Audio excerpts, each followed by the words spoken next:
বন্ধুরা, ভগবান শ্রীকৃষ্ণ বলেছেন বৃদ্ধ বয়সে সুখী হতে চাইলে এই 4টি কাজ অবশ্যই করতে হবে। যারা এই 4টি কাজ করে তাদের বৃদ্ধ বয়স আরামে ও সুখে কাটে। এই 4টি কাজ না করলে বৃদ্ধ বয়সে আফসোস করা ছাড়া আর কিছুই থাকবে না। তো বন্ধুরা, বৃদ্ধ বয়সে সুখী থাকার জন্য কোনো 4টি কাজ আমাদের অবশ্যই করতে হবে জানতে চাইলে এই ভিডিওটি শেষ পর্যন্ত দেখুন। বন্ধুরা, একসময় ভগবান শ্রীকৃষ্ণ দ্বারকায় বসেছিলেন। তখন দেবী রুক্মিণী এসে ভগবান শ্রীকৃষ্ণের কাছে বসে বললেন, প্রভু, আজ আমার মনটা একটু অস্থির। আমার মনে একটি প্রশ্ন জেগেছে। দয়া করে আপনি আমার এই প্রশ্নের উত্তর দিয়ে আমার কৌতূহল মেটান। তখন ভগবান শ্রীকৃষ্ণ বলেন, তুমি কোনো চিন্তা না করে তোমার প্রশ্ন জিজ্ঞেস করো, আমি অবশ্যই তোমার প্রশ্নের উত্তর দেব। তখন দেবী রুক্মিণী বলেন, প্রভু, আমি জানতে চাই প্রত্যেক মানুষের বৃদ্ধ বয়সে সুখী থাকতে কি করা উচিত। তখন ভগবান শ্রীকৃষ্ণ বলেন, দেবী, আজ এই প্রশ্ন করে তুমি সমগ্র মানবজাতির কল্যাণ করেছ। আজকে একটি গল্পের মাধ্যমে তোমাকে বিস্তারিত বলবো যে বৃদ্ধ বয়সে সুখী থাকতে হলে কোনো কাজগুলো অবশ্যই করা উচিত। গল্পটি খুব মনোযোগ সহকারে শুনুন, কারণ যে কোনো অর্ধসমাপ্ত গল্প শোনা পাপ এবং পুরো গল্পটি শুনলে অনেক সুবিধা পাওয়া যায়। তাই গল্পটি অসম্পূর্ণ ছেড়ে দেওয়ার ভুল করবেন না। গল্প শুরু করতে গিয়ে ভগবান শ্রীকৃষ্ণ বলেন, এক গ্রামে শিব নামে এক কৃষক বাস করতেন। শিব তার সন্তানদের জন্য তার জীবনে অনেক সংগ্রাম করতেন। তাদের শিক্ষা এবং ভরণ পোষণের জন্য তিনি দিন-রাত কঠোর পরিশ্রম করতেন। তাদের জীবন খুব সুখেই চলছিল। তার 2 ছেলে ধীরে ধীরে বড় হতে থাকে এবং তারপর সে তার 2 ছেলের বিয়ে দেন। শিবের এখন মনে হতো যে এখন তার সব দায়িত্ব শেষ। এখন আমাদের 2 সন্তানই বড় হয়েছে এবং পুত্রবধূ এসেছে। এখন আমার জীবন যেভাবেই হোক কেটে যাবে। যদি 2 বেলা খাবার পাই তাতেই আমি খুশি। কৃষক তার বড় ছেলেকে কৃষিকাজের দায়িত্ব দিয়েছিলেন, কারণ কৃষকের বড় ছেলে চাষের কাজে পারদর্শী হয়ে উঠেছিল। আর তার ছোট ছেলে আরেকটু বেশি লেখাপড়া করেছে, তাই সে শহরে গিয়ে ব্যবসা শুরু করেছে। সে গ্রাম থেকে কম দামে শস্য কিনে শহরে নিয়ে গিয়ে বেশি দামে বিক্রি করত। সে 1 থেকে 2 মাস শহরে থাকত এবং মাঝে মাঝে বাড়িতে আসত। তারপর 1 থেকে 2 দিন বাড়িতে থাকত এবং তারপর শহরে ফিরে যেত। কৃষকের ছোট ছেলের ব্যবসা ভালোই চলছিল এবং সে অনেক রোজগার করছিল। তাই কৃষকের ছোট ছেলে এখন শহরে জমি কিনে বিলাসবহুল বাড়িতে বসবাস করত।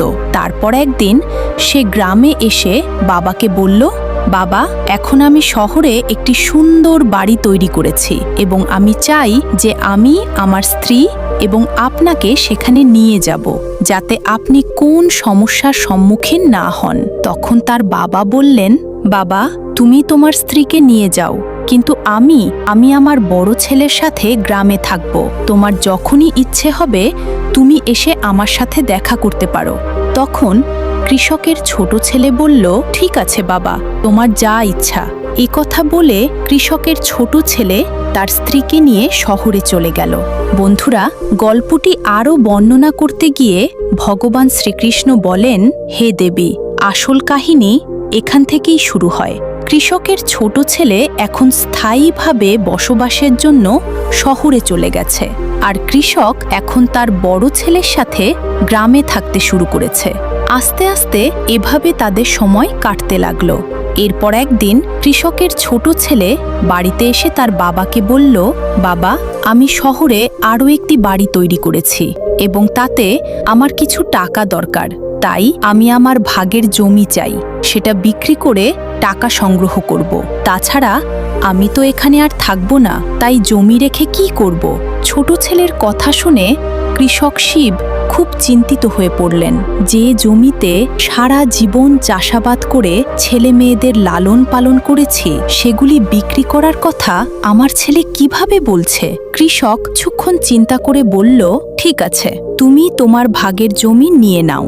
এরপর কৃষকের ছোট ছেলে তার সমস্ত জমি বিক্রি করে শহরে চলে গেল। অন্যদিকে বড় ছেলে বাবাকে বলতে শুরু করলো, বাবা, এখন আপনি তো কিছুই করতে পারেন না। আপনি ছোট ভাইকে অর্ধেক জমি দিয়ে দিলেন, কিন্তু আপনি আমার কাছেই থাকেন।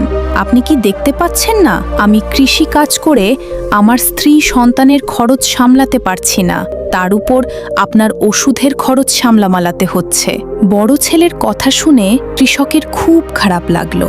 সে ভাবল, ছোট ছেলের সাথে বাইরে থাকা ঠিক হবে না, কারণ আমি শহর পছন্দ করি না, আর বড় ছেলেকে দারিদ্র্য কুড়ে কুড়ে খাচ্ছে, তাই আমি এখন তার কাছে বোঝা হয়ে যাচ্ছি।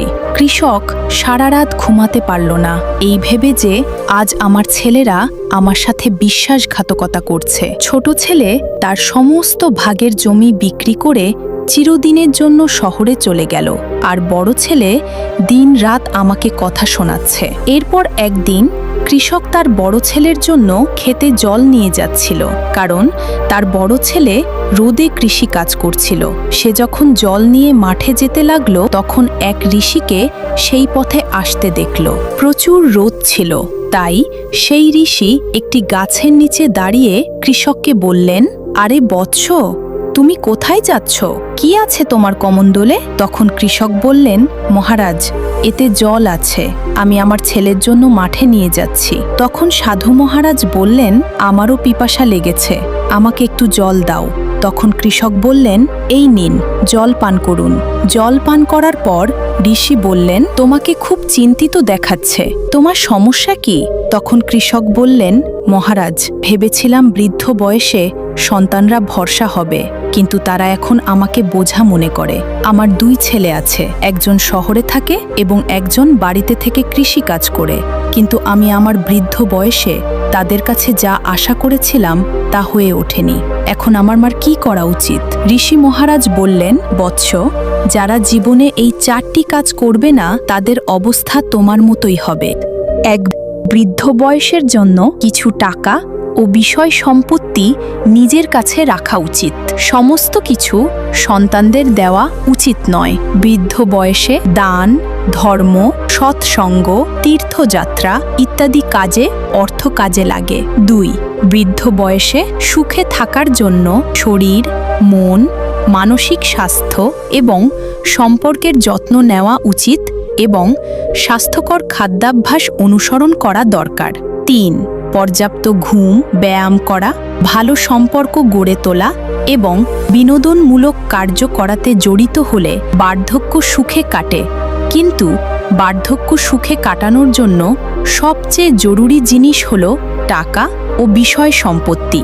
যদি আপনার সন্তান সংস্কৃতিবান হয়, তবে সে তো অবশ্যই আপনার খেয়াল রাখবে, কিন্তু আপনার কাছে যদি অর্থ থাকে, তবে যে কেউই আপনার যত্ন নেবে। তাই যৌবন অবস্থায় বৃদ্ধ বয়সের জন্য সঞ্চয় করা অতি গুরুত্বপূর্ণ। তাই বন্ধুরা, মনে রাখবেন, যৌবনেই বৃদ্ধ বয়সের ব্যবস্থা করে রাখতে হবে, নইলে বৃদ্ধ বয়সে যা কিছু নুন, রুটি পান তাই নিয়ে আনন্দে থাকুন। তো বন্ধুরা, ভগবান শ্রীকৃষ্ণ এভাবেই গল্পটি বর্ণনা করেছেন। আপনার এই গল্পটি কেমন লাগলো কমেন্টে লিখে জানাবেন। আপনি যদি এখনও চ্যানেলটি সাবস্ক্রাইব না করেন, তাহলে অবশ্যই আমাদের চ্যানেলটি সাবস্ক্রাইব করুন এবং কমেন্টে জয় শ্রীকৃষ্ণ, রাধে রাধে অবশ্যই লিখুন।